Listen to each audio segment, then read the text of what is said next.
Getting our friends together isn't as easy as it used to be. We get it. Life comes at you fast. But trust us, your pals are desperate for a good hang. And when they hear you stock the party with drinks from Drizzly, they'll be banging down your door. Let Drizzly, the go-to app for drink delivery, take care of the supplies. All you need is an excuse. It doesn't even have to be a good one. It's your dog's birthday. The loquats are finally ripe. Whatever.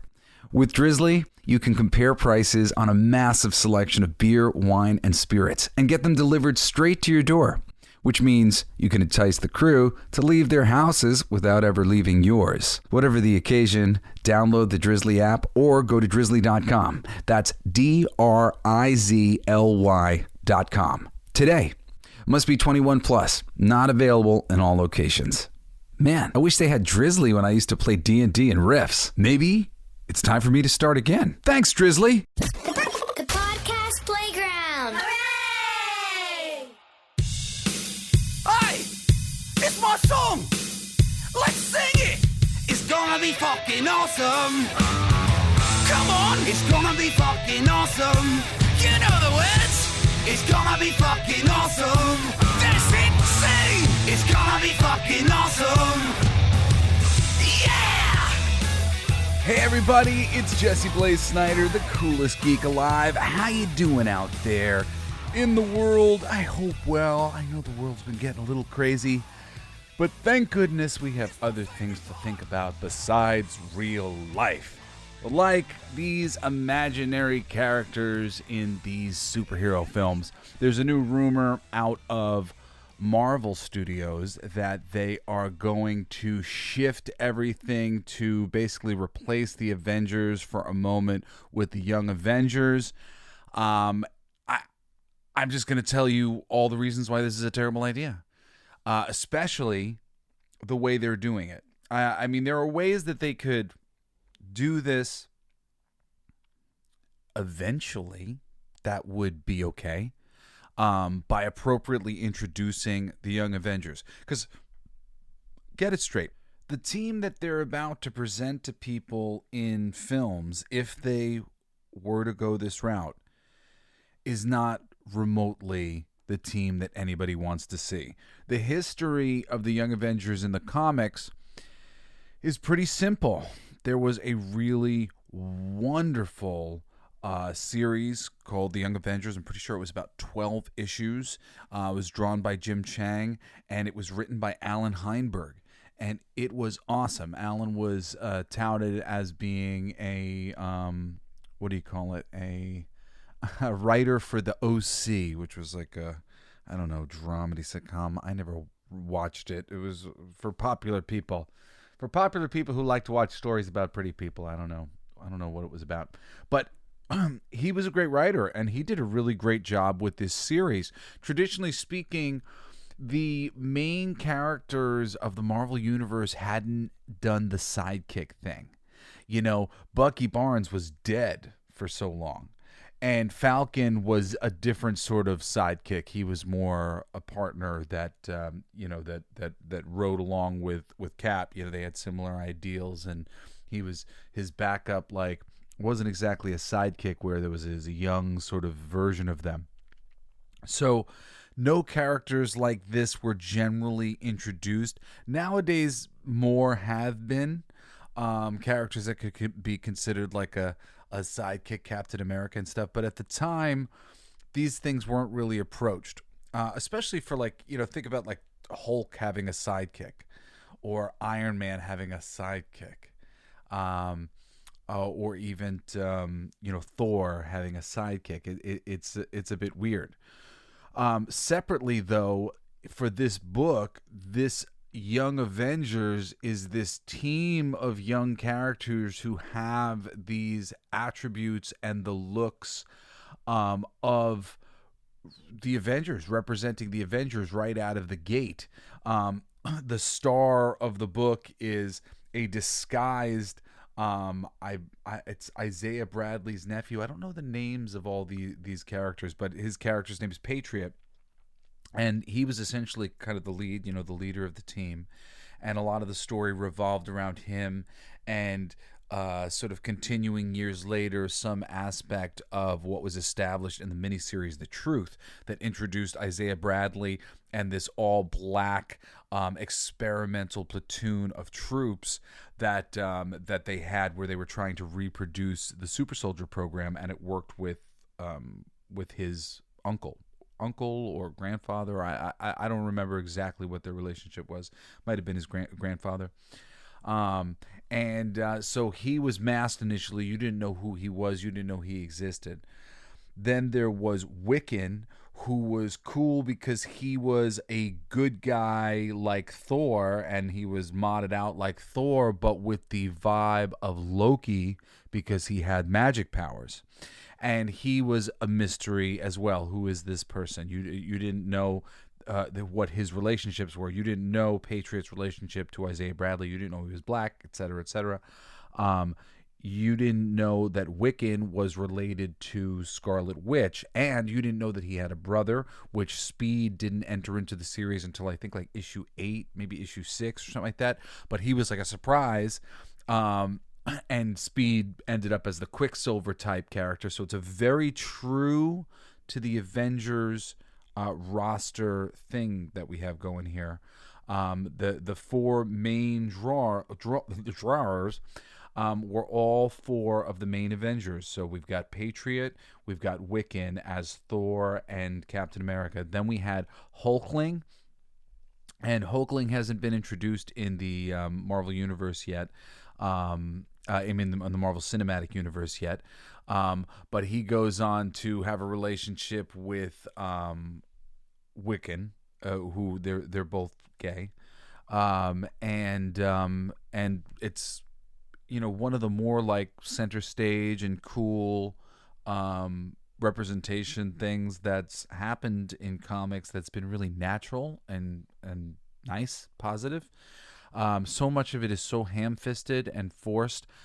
This was great. I don't think Alan was forced to do this. I think naturally he was like, oh yeah, and like they're boyfriends. Like this makes sense. Here it is, the next generation. It's a really great place for that kind of representation. I think in terms of as opposed to going back in time and trying to retroactively make the old guard gay now, like they're doing in the recent Alan Scott Green Lantern thing. He's a guy who's been married and has 2 children. One of his children is gay, one of the prominent gay members of the DC universe. And now he's been like a closet gay homosexual. And they even have this thing where like he's like pressured into putting together the Justice Society of America, like because of like gay sex, like seriously, like this is like some of the stuff that's going on. It's just so weird to go back in time and color the past and color characters and whatnot. It really just seems like baiting elderly portions of the audience. Like that a character like that has the oldest fan base, and it's like, forgive these people that might be prejudiced or whatever. They know not what they do. They grew up whatever stupid way that they grew up, and now here you're like antagonizing them kind of with a change like this. It's like easier to bear for kids of the 80s who grew up with Tim Drake and and now he's like, maybe I'm gay. And I mean, you go like, oh, okay, I guess so. Like, it's really so weird. I think Iceman's such a weird one too. I mean, Iceman was just the permanent character who was gay. Not gay. I mean, the antithesis of gay. I mean, straight. Just hitting on everybody. And I mean, and it could be. It's just so funny to say, no, it was all an elaborate ruse. But if you go and you talk to any of these writers or artists, they'll tell you, no, I'm pretty sure that I wrote him as a straight man. And now he's been turned into a gay person. It's so silly. But always the way proper is the way forward.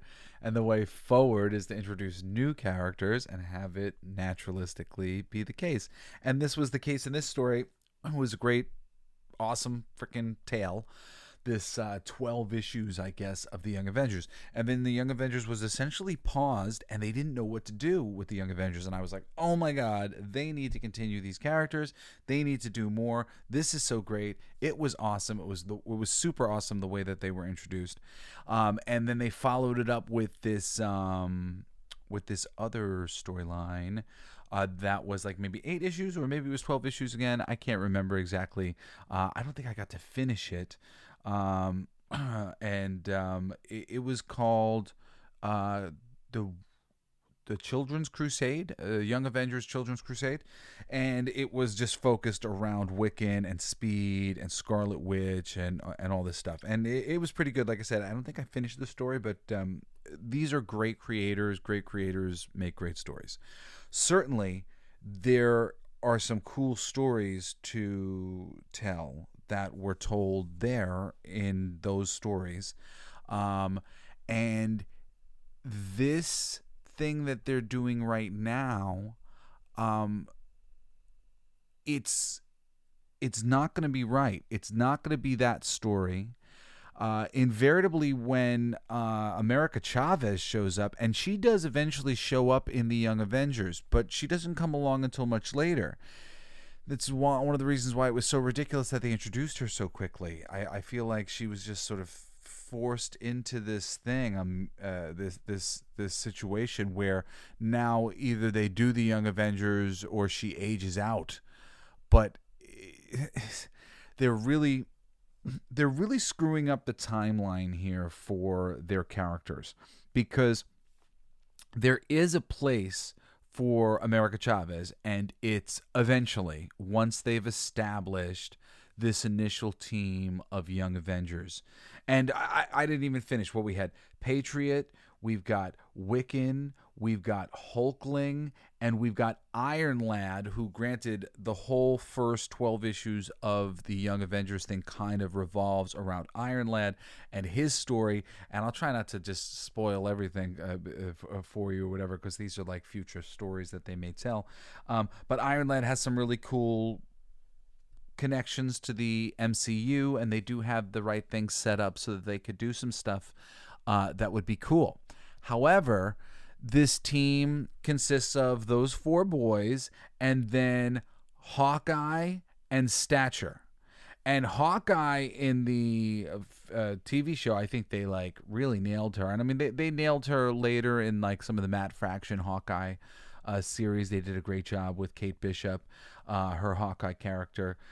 She's a good character, and so is Stature, the Cassie Lang character that was introduced in the Avengers as something that mattered to Hank. This was his kid, and it was a big deal. And her getting a hold of some pink particles and whatever else, and you knew he would be worried about her and stuff, and that created a lovely little dynamic. But this was a nice, tight-knit machine of those 4, 5, 6 main characters, and then eventually Speed gets added to this, Wiccan's brother. So you end up in the end with 7, which is a nice magic number. Now, these 7 in this proposed film will be joined by America Chavez, Miss Marvel, and Ironheart. That brings the team up to 10. Your ability to focus on characters and focus the story on various things and adding in all of these elements means, if Ironheart's in here and if Miss Marvel's in here, it's going to get focused around them more. Because they had been, or in America Chavez especially, because they had storylines. So what's going to happen? Well, all of a sudden the Young Avengers are going to be jumping through dimensions in their storyline instead of telling the Young Avengers story that made fans like me give a shit about the Young Avengers. I don't give a shit about the Young Avengers if you're not going to tell the story and introduce them the way they're meant to be introduced. It's not interesting to your audience anymore. So don't do this. Do not do a Young Avengers movie that includes America Chavez. It's too soon for America Chavez to show up. Do not do one with Ironheart and Miss Marvel. And now, especially because Miss Marvel, you guys, Miss Marvel and Ironheart, they're part of a new incarnation of the Champions who are even younger than the Young Avengers. Okay, hierarchy, like the ages of things, parallels, like following different generations of characters in terms of like their age. It's a really big deal. One of the best times in history of DC Comics. They had a really wonderful kind of hierarchy. They had the Young Justice team that was like the youngest of the young, doing the or I should say not Young Justice, it was Teen Titans. The Teen Titans, Young Justice, around this time they had jumped up to the Teen Titans. The Teen Titans, who were like the teenagers, and the younger kids who were superheroes. Then there was the Outsiders, led by Nightwing for a while, and this became kind of like the Bachelor's Club, like the young men, and like the college people, men and women.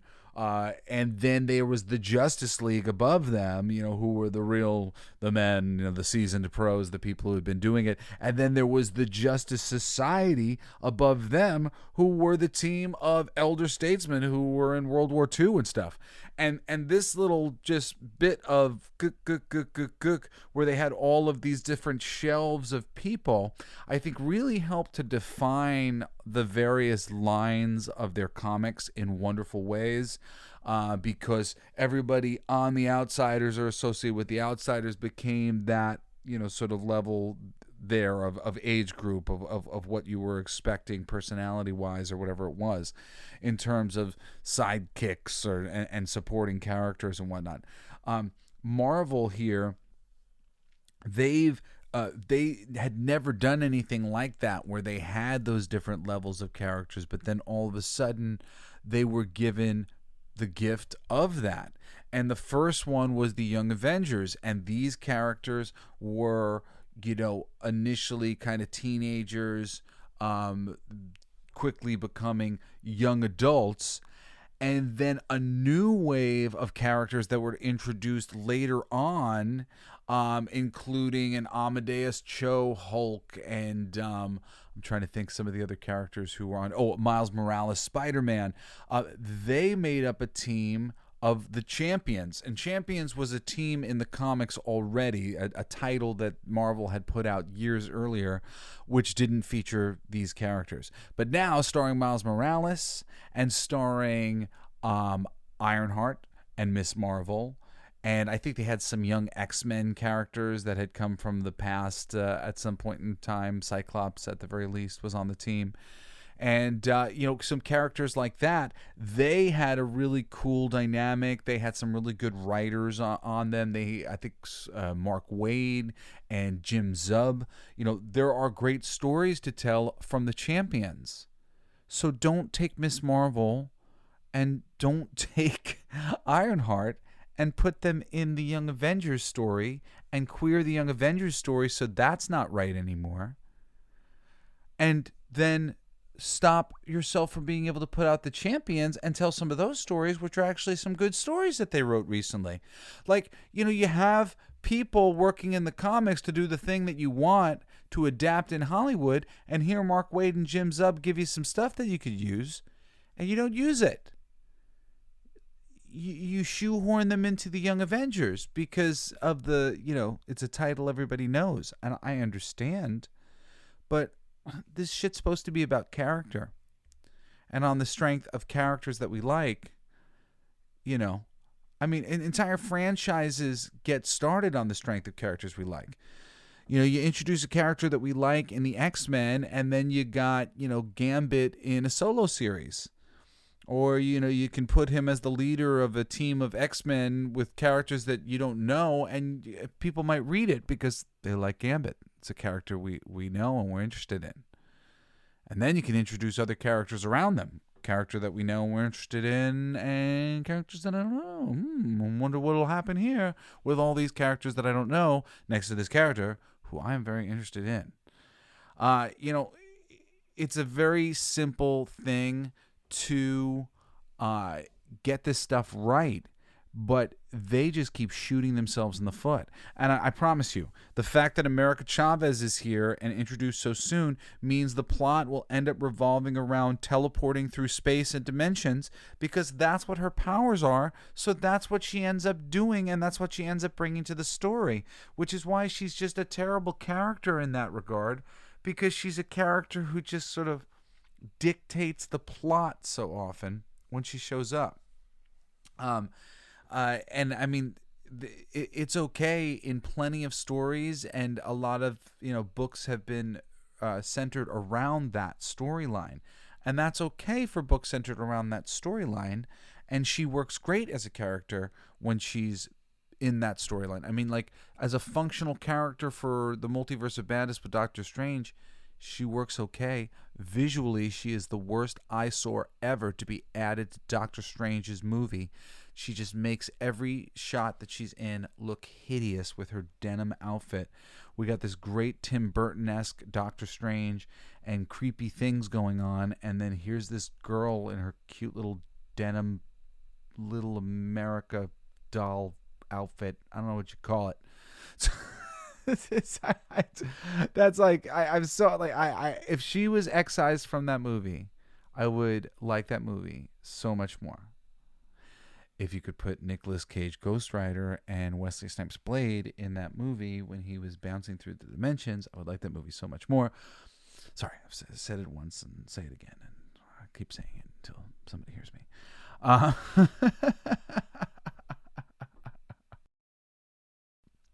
This thing of trying to force us to like a thing a different way. We didn't like when DC Comics tried to throw Cyborg on to the Justice League. It's so crazy too, because, he's got Younger Days time with the Doom Patrol, and then over to the Teen Titans.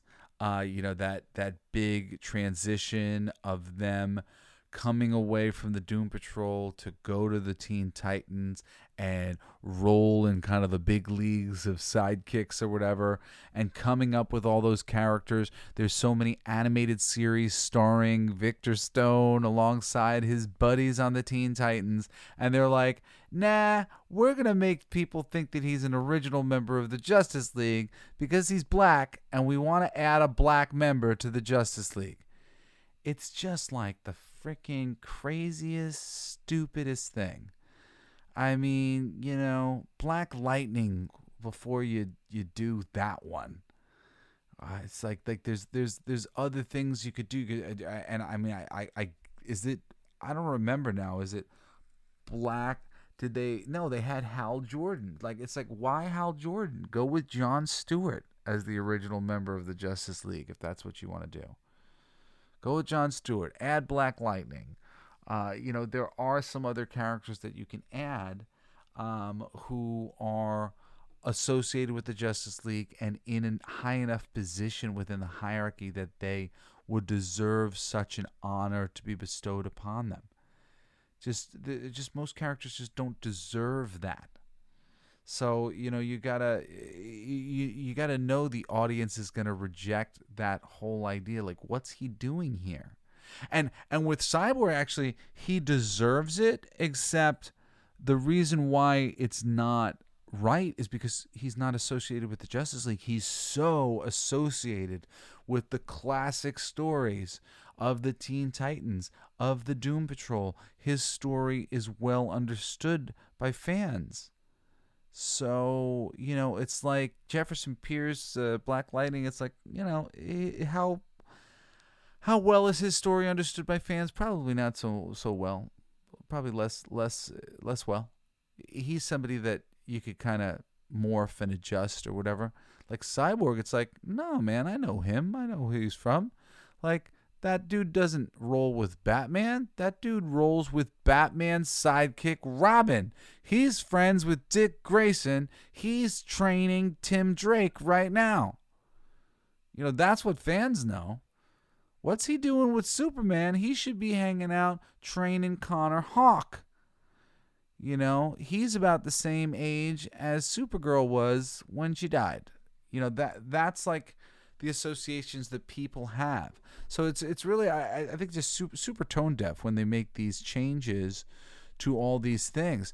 I am legitimately excited for the Young Avengers. I'm legitimately excited for Wiccan and Hulkling, and they're gonna kiss. Sweet. It's great. It's introduced awesome, and like, who gives a shit? Like, you like, and I really think people who care or don't care, like, that's the thing. Like, they're gonna see it, and they're not gonna care either, because it's handled well, and it's not freaking shoehorned in. Well, at least if you read the comics. I don't know what the hell we're gonna be having now. And I don't know what this team is going to be, led by Ironheart and Miss Marvel and America Chavez. One who's not supposed to be on the team, and the other two who aren't supposed to be on the team at all. And I mean, America Chavez is not supposed to be on the team yet, and not supposed to be on the team at all. They should be on the Champions, and there are some good stories to tell there. And I haven't watched the Miss Marvel series, but I hear that the lead actress is really charming and sweet, and it's great in an ensemble. And I think she seems charming and sweet in the trailers for the Marvels. And an ensemble, though, you want to be with like likable and interesting characters. It's 3 characters with like basically have like variations of the same powers and all that stuff. I mean, I don't know. I don't know if I'm even necessarily going to see it. We'll see. I don't want to talk. I don't want to talk about things that I don't like. And I know that I didn't like the first one, and I skipped Secret Invasion, and I think I'm good. I think I'm good for a minute. I would rather focus on the stuff that's awesome, and then comment on the things that they're doing that are freaking crazy, like this, like the way that they're rolling this out, because it's so silly. I think there are plenty of people who would love to shoot down, I think, the Champions, the recent version of it, but it was a success for a minute. There was some good stories from some really good creators. It's not as popular, at the moment or whatever, but it was a nice mix of a whole bunch of new characters, and it gave all those new characters an opportunity to shine in their own way. And I think that's a wonderful thing. So when you have something that you've established like this, to already be undermining it by sending two of your lead characters from the book, Ironheart and Miss Marvel, off to join the other team that they're not supposed to be on, that they're going to shift attention away from the various characters that I want the attention to be on, because those are the freaking characters who you sold me on ages ago, who I have the trade paperback on my shelf of your beautiful book that I like. Why aren't you making something anywhere near close to the thing that I want? I'm not going to see this if I am shown an advertisement where front and center of the Young Avengers movie is America Chavez, Ironheart, and Miss Marvel.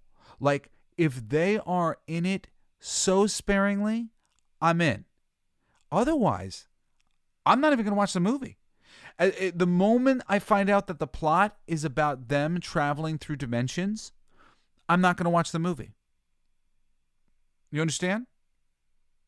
The moment I find out that Iron Lad isn't even in the movie, because you don't need him anymore because we've got Iron Heart in the movie, I'm not going to watch the movie. Your first Young Avengers movie better be focused on Patriot, Wiccan, Hulkling, and Iron Lad. Hawkeye, and Stature.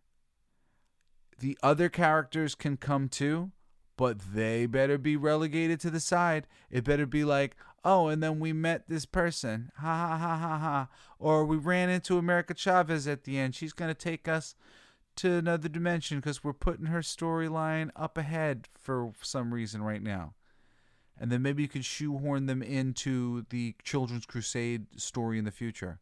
But I mean, seriously, it's like, Ironheart is redundant in a Young Avengers movie because we should have Iron Lad in here, and we should, the whole story kind of revolves around him, the first story arc, and the tale that I'm interested in seeing. You're adding in a character that is redundant in that capacity. Miss Marvel, I guess she's an addition to this team that is fine enough, but again, Miss Marvel is associated with Miles Morales, and that's a good thing for you guys. Like, it's just like you just rushed all this stuff. Like, seriously, they just like they just shoot themselves in the foot like crazy doing this when they don't see a vision for what's going on right now. You know, DC is about to do the same thing. We've got James Gunn, and he likes the Damian Wayne, the son of Batman character. Meanwhile, we have yet to really get, I think, a proper depiction of Dick Grayson on the big screen. I mean, I guess Chris O'Donnell counts to some degree. We haven't gotten a proper depiction of Batman either. I mean, I know everybody likes the Christopher Nolan ones, but it's very rooted in reality. It doesn't really create the atmosphere that you get when you read Batman comics.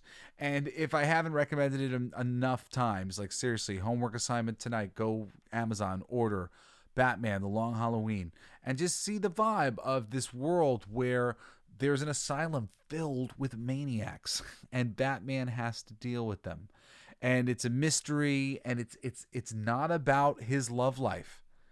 That's the thing that they always screw up in all these movies. They just make everything about his love life, and it just makes it ruins what Batman really is. He's just this single-minded detective who's going about his business to make the world a better place because he's been traumatized by the death of his parents.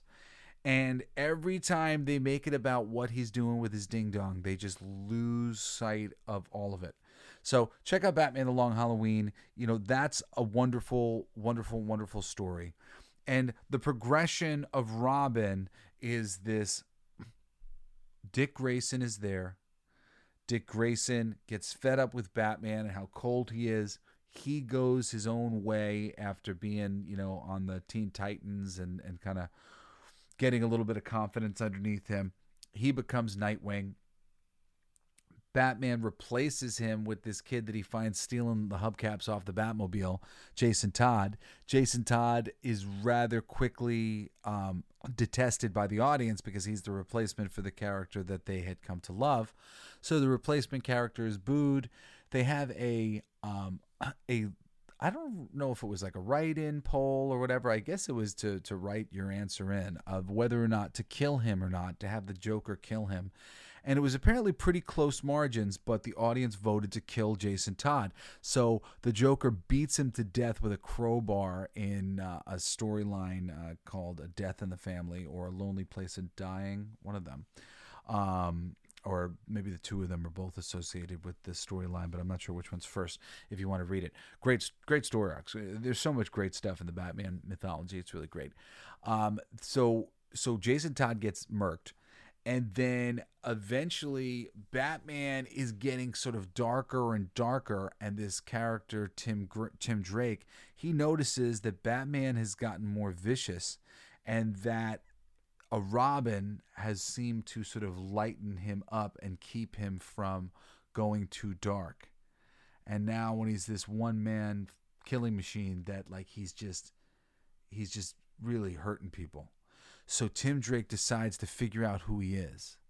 And he's a detective. And he detectives who Batman is.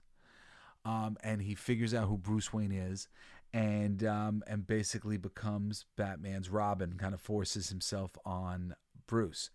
And it's really cool because the first Nightwing, Dick Grayson, first Robin, his character is this acrobat who sort of represents the physical attributes of so much of what Batman does and has to do, being able to, physically leap from thing to thing to thing. And Tim Drake represented the intellectual aspects of Batman's, him as a detective, through him as looking at crime. Tim wasn't somebody who was using a brute force to get what he wanted. He was using his mind, and Batman is so often, trying to use his mind. So Tim was just a wonderful addition.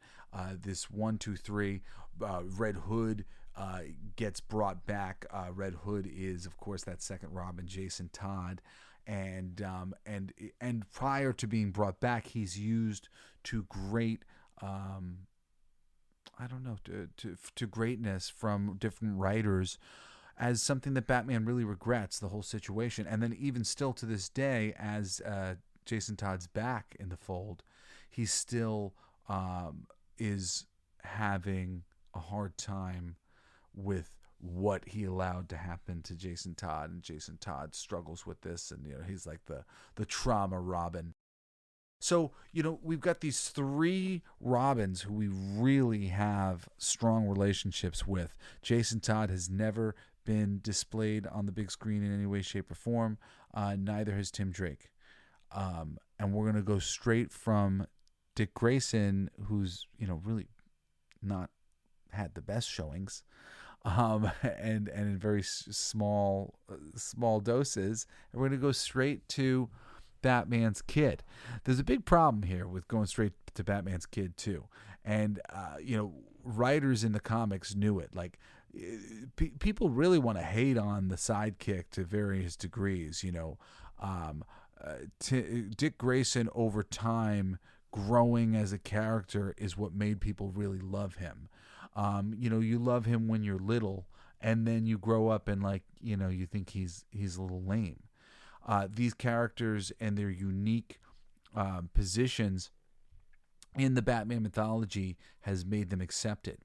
When Grant Morrison, the writer who introduced this character, based off of a story from Denny O'Neil, which is a favorite of mine, called Son of the Demon, where Talia al Ghul gets knocked up and they don't tell Batman. And the story was considered not canon for a long time. That doesn't count. And finally, they let Grant Morrison bring in his kid. And Grant Morrison very cleverly just made Damian the most unlikable character of all time because they knew people were going to hate him. But I'm not even sure, if they do Batman Brave and the Bold where it's Nightwing and Batman's son, that's going to be great. At the same time, though, that means Bruce is gone or dead or retired or what? So I don't know. And they skipped over so much stuff. And I mean, it's like you can go back and be like, oh yeah, Tim Drake and Jason Todd, you can mention these things, but would have been so much better to see the story unfold. This was a wonderful story that could have been unfolded over time. I mean, seriously, Warner Brothers, hand me the reins and I will just orchestrate this shit for you, and I get you a freaking Batman mythology going. You don't got to worry about the DC universe. Freaking the Batman mythology. Just make that shit happen.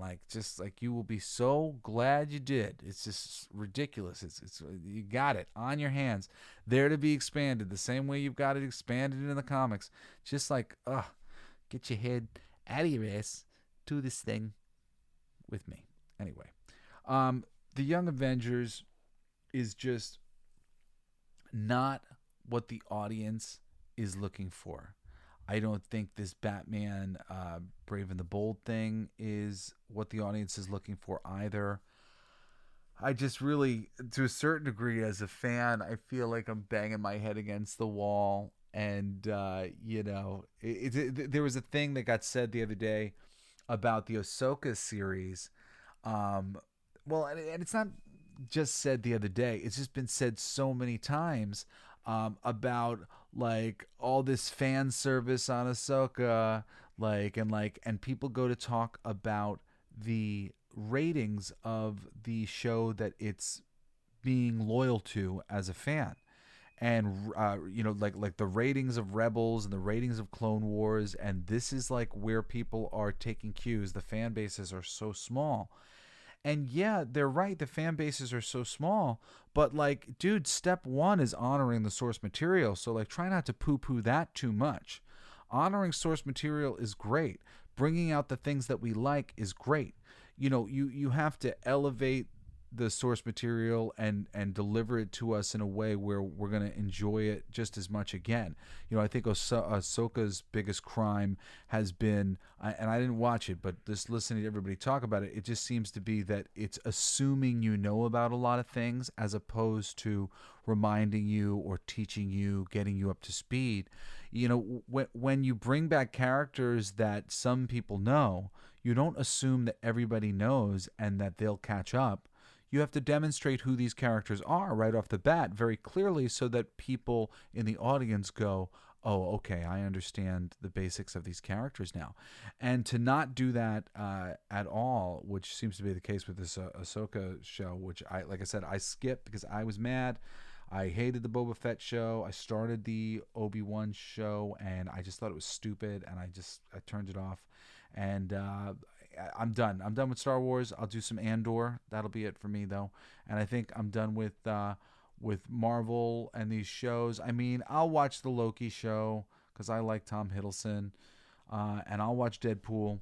But I'm in wait-and-see mode when it comes to Marvel. It's a bummer. It's a bummer, man. They've destroyed so many of the good things, honestly, I'm going to try to find some really great things to bring to you guys because we need more good things in the world. I mean, this is why I make comics and this is why I make music, because I just feel like so frustrated but the level of creativity that we're given.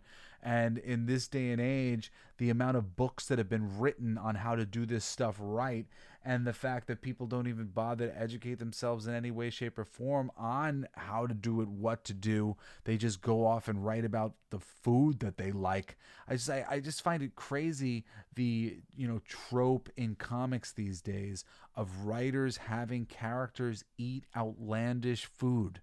That seems to be some meal that I really like. Here, look at this. Isn't it delicious? Like, it's just like so bizarre to me. It's one thing in anime where that's like a continual thing in the book, but it's just another thing when it just this is what constitutes writing. Like, here, look at my crazy sandwich. Like, and everybody can't have a crazy sandwich. I mean, I guess everybody does have a crazy sandwich, but some people don't. And, it's really just about character. And I don't know how much character we're getting from, oh, look, aren't I zany? Like, zaniness is not a good character trait.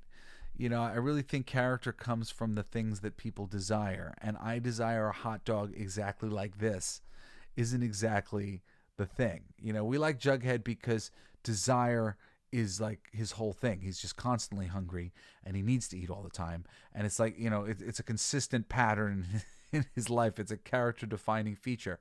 But like a one-time bit of like, look how zany I am when I eat this meal doesn't really add a lot of layers to your character. I don't know. Am I being a hater? I don't like being a hater. I like being a lover. I love these things. I just want to see them made at a higher level. And it so disappoints me when just such obvious mistakes are being made. They're, oh yeah, they can be Young Avengers too. Like, dude, like, it's just so clear you don't care. You didn't read the storylines.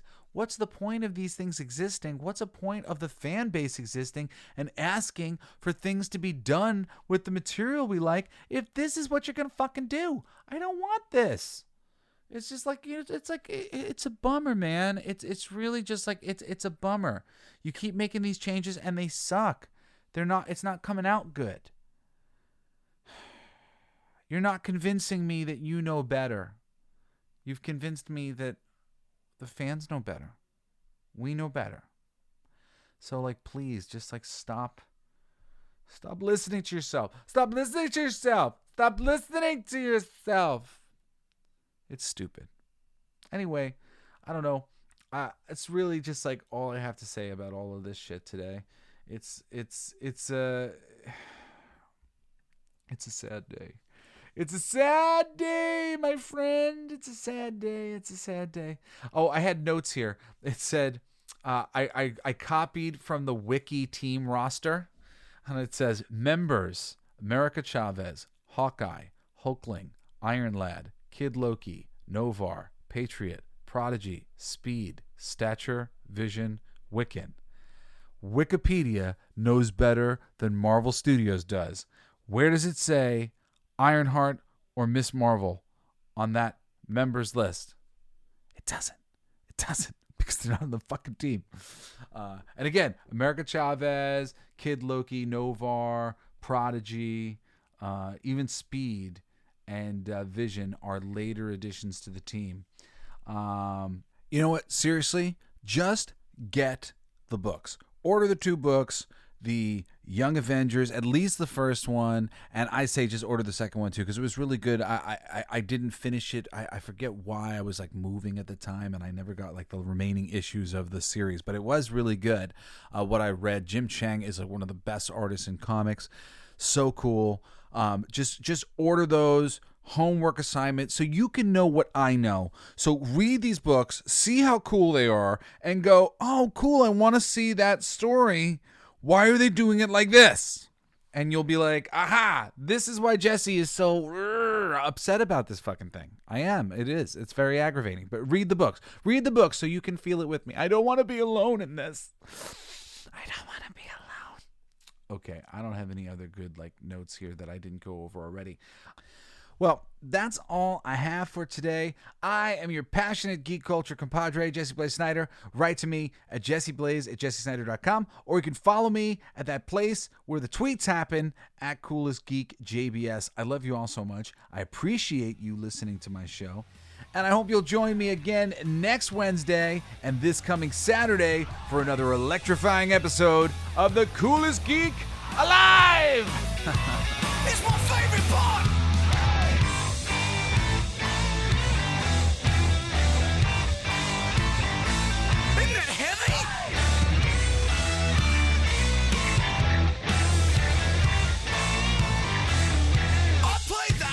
It's gonna be fucking awesome. Coolest alive.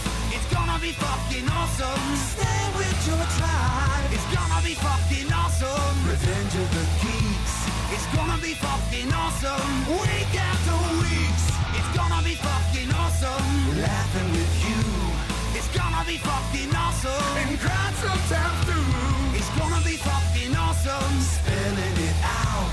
It's gonna be fucking awesome. Making you shout. You've been listening to Coolest Geek Alive with me, your host, Jesse Blaze Snyder. Don't forget to rate, comment, and subscribe for more excellent geek culture content. Thanks for listening.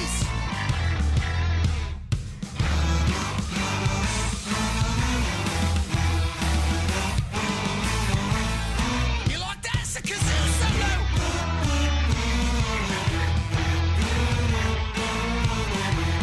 I played that too. It's gonna be fucking awesome. Talking some shit. It's gonna be fucking awesome. Living your shit. My voice is fucking awesome. Food in our mouth. It's gonna be fucking awesome. Get in the mouth. It's gonna be fucking awesome. Tell all your friends. It's gonna be fucking awesome. Call right or text. It's gonna be fucking awesome. Raising the bar. It's gonna be fucking awesome. Straight to the stars. It's gonna be fucking awesome. It's starting soon. Straight to the top. Passing the moon. It's gonna be fucking awesome. On with the show. It's gonna be fucking awesome. Ready, set, go. It's gonna be fucking awesome. Fucking awesome. It's gonna be fucking awesome. Just wait. You'll see. You'll all see.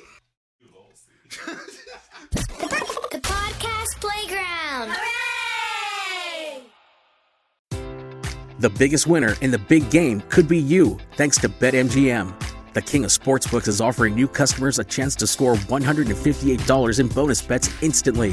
That's right, instantly. Just download the BetMGM app and sign up using bonus code VEGAS58. Then place a $5 moneyline wager on the big game. You'll receive $158 in bonus bets instantly, regardless of your wager's outcome.